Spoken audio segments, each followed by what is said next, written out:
Entendi. Dos lugares que você visitou durante sua vida, e até mesmo no Brasil, qual deles foi o que você mais gostou? Que você recomendaria para alguém ir lá visitar, ver e aproveitar? Você fala academicamente ou turisticamente? Turisticamente e academicamente. Né? Sabe que eu sou um pouco um caipira do interior, né? Eu nunca fui muito longe daqui, né? Acho que os lugares que eu estive aqui Bom, eu estive no Rio de Janeiro uma vez fazendo um curso de verão no IMPA. Rio de Janeiro é uma terra maravilhosa. Já estive várias vezes no Rio de Janeiro. Você foi ofertar ou você foi participar de um... Fui participar como estudante. Ah, entendi. Depois já fui a alguns projetos assim, que a gente desenvolveu aqui. A gente fazia reuniões no Rio, né? E o Rio é uma cidade assim, maravilhosa, né? Para os olhos da gente, né? E o INPE é um lugar assim, muito bonito e agradável de estar lá, né? Mas viver, morar no Rio de Janeiro, pagar contas no Rio de Janeiro, já não sei se é tão recomendável assim, né? Entende? E que outros lugares eu posso dizer? Eu ainda prefiro São Carlos, certo? Eu prefiro São Carlos. Assim, se alguém tiver alguma ideia meio cosmopolita, né, eu não queria mais, eu quero seguir a minha carreira de matemático, estudante, mas eu queria fazer pós-graduação fora de São Carlos. Né?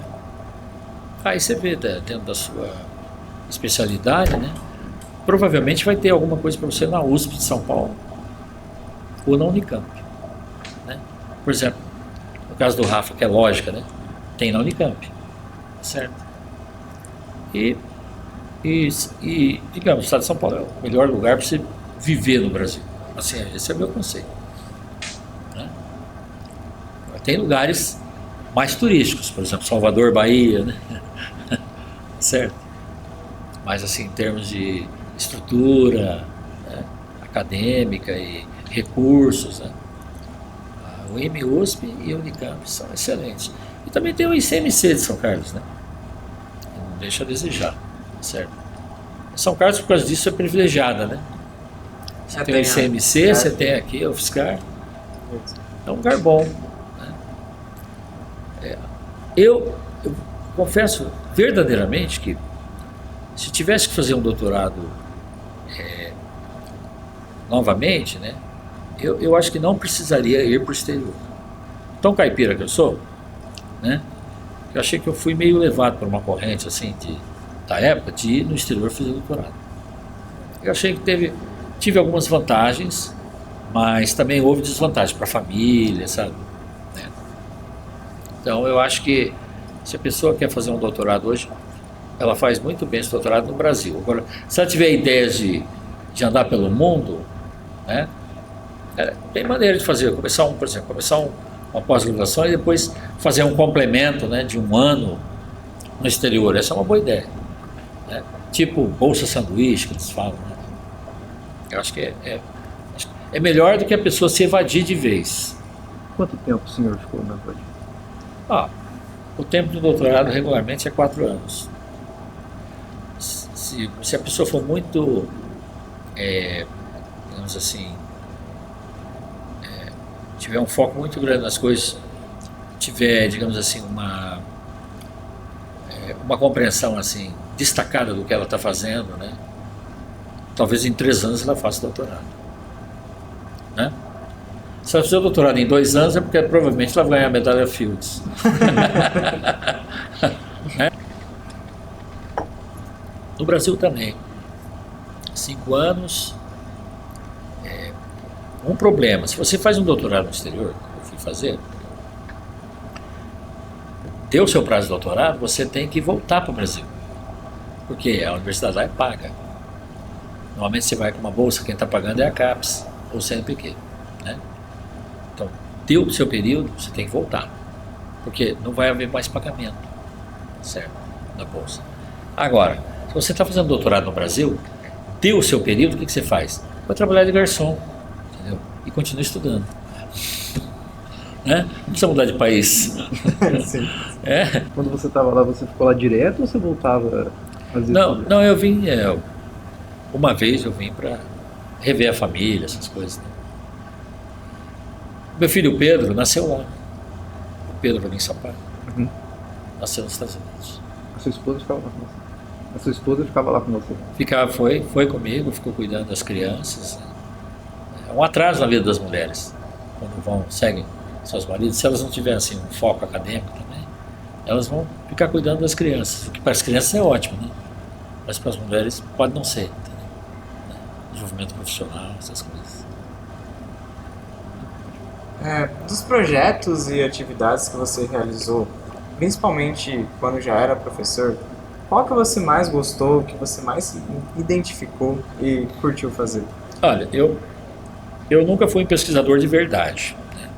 Eu desenvolvi umas pesquisas em topologia em coisas muito difíceis, né? E eu cheguei a ficar desanimado depois de tentar continuar estudando, né? Então eu peguei e me envolvi com projetos assim de cursos para divulgação, né?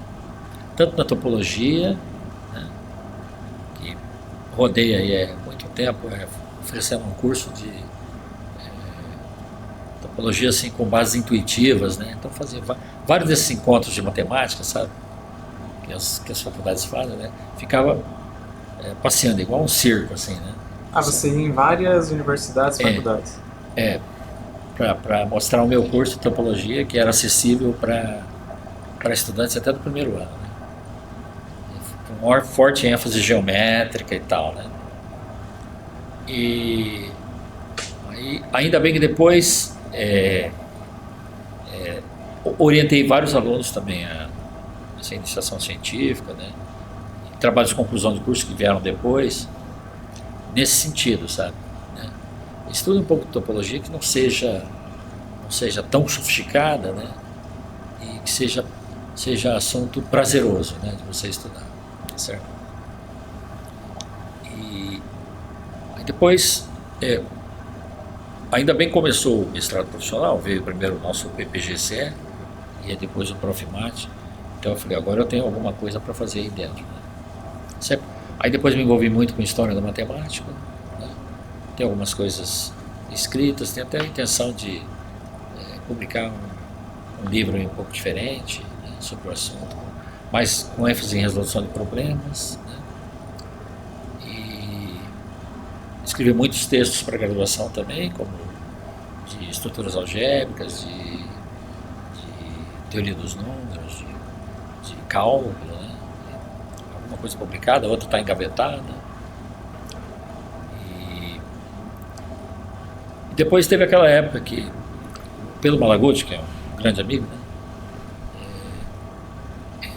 ele queria que a gente fizesse um curso lúdico para estudantes e professores, né? Eu falei, eu tenho umas ideias aí de usar aritmética, fazer uns efeitos mágicos aí. Aí mostrei para ele, aí ele se entusiasmou, a gente escreveu 2 livros e também fizemos um passeio circense por vários encontros de matemática, né?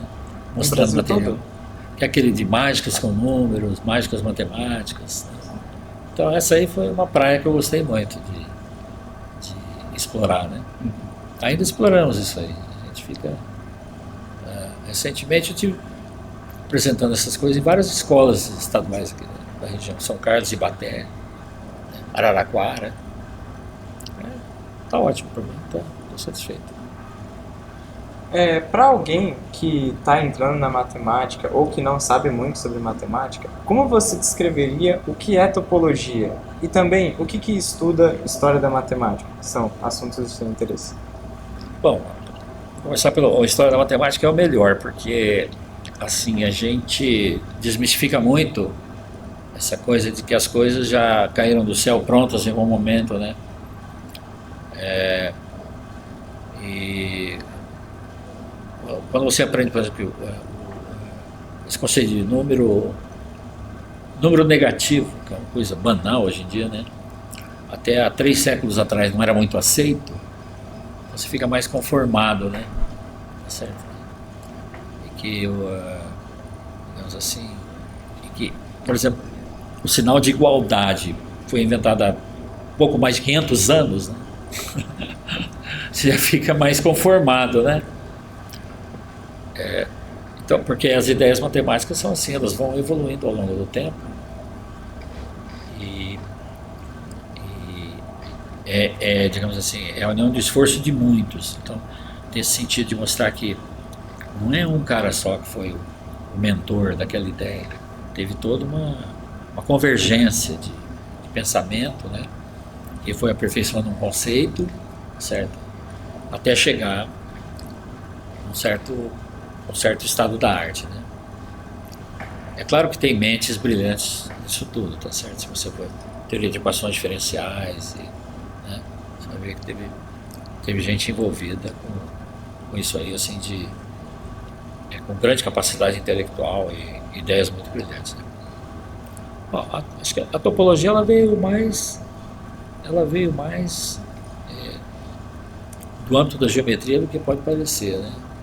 Porque uma das coisas que existia em topologia é a dificuldade de dizer qual é a diferença entre objetos geométricos, né?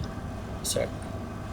E aí os matemáticos descobriram que a diferença muitas vezes é mais topológica do que geométrica mesmo, né? Certo? Né? Como se diz assim, qual é a diferença entre uma bola, né, e uma boia de piscina, né?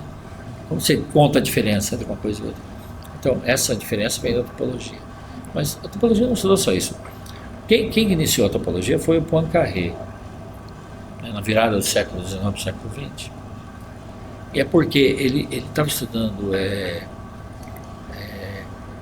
Poincaré, de certa forma, também é um cara que inaugurou o que o pessoal chamou de sistemas dinâmicos, né? Certo? Então, o Poincaré estudava órbitas planetárias, com base, por exemplo, na lei de Newton, né? Foi desenvolvida a teoria da gravitação e as órbitas planetárias da Terra em torno do Sol, que outros planetas são elípticas. Se descobriu mais tarde, né? Tem até uma dedução baseada em certos axiomas, né? Mas o Sol é um centro atrativo lá, né? Então Poincaré se perguntava, e se houver três corpos, uns atraindo os outros, assim, no espaço, né? Esse é um problema de difícil solução, tá certo? E no fim, o Poincaré ele queria saber assim, a qualidade da órbita, entende? Ela seria uma trajetória fechada de alguma forma, né? Ou ia acabar colapsando tudo, sabe? E desse tipo de pergunta nasceu a topologia, que pergunta a qualidade e não a descrição analítica precisa, né? Entende? Esse é um problema que é a topologia. Por exemplo, se uma trajetória é um caminho fechado, é mais importante saber isso do que saber se é um círculo mesmo, se é uma elipse, né? Isso é topologia. Falar que é um caminho fechado é topológico. Falar que é um círculo é geométrico. É daí que nasce, entendeu? Sem se preocupar muito com a geometria das coisas, sim com a estrutura que a gente hoje chama topológica, né? Certo? Não sei se eu respondi direito, mas é bem atravessada a explicação aí, né?